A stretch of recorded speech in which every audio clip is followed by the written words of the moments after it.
Now that the sling is on your body, you'll want to create a pouch to put baby into. Find the top seam, make sure it's at the top, and find the bottom seam as well. You'll want to take the bottom seam and flip it up. Bring it up to the same height as the top seam. This will create a pouch that you will place baby in. I usually place the bottom seam in the middle of my chest, and then I come through and I'll tighten it to make it a little tighter and easier once I get baby in. The less adjustments you have to do, the better. Now I'll go grab baby.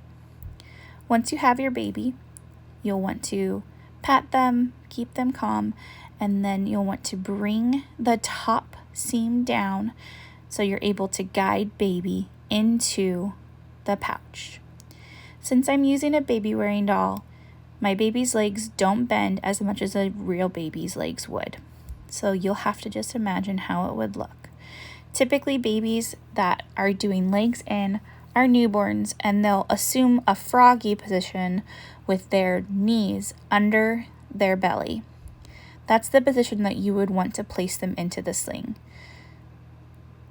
You'll want to bring the fabric up their back and almost above their head to make sure that you have enough fabric along their back to support them. You'll want to make sure that you adjust through your shoulder as well to keep it comfortable for you and to make sure that there is no extra fabric. Then push up on baby's bottom to release some of the tension and tighten through.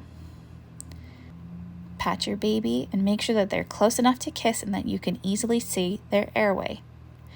You can see that my baby has a nice M shape with their knees above their bum, and then I come through and make sure that there's no more adjusting that I need to do to make it comfortable for me as well.